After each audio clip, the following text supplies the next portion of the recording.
Magandang araw sa inyong lahat at welcome sa aking channel.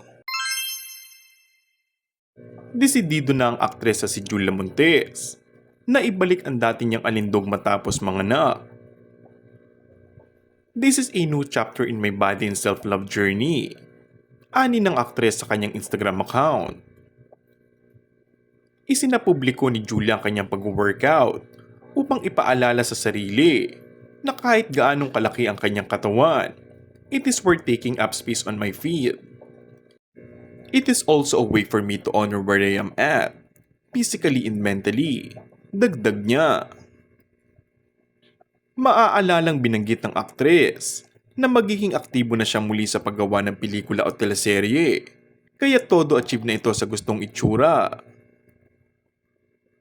Umani ng papuri at paghanga si Julia mula sa mga netizens matapos niyang ibida ang kanyang healthy and fit na katawan sa Instagram.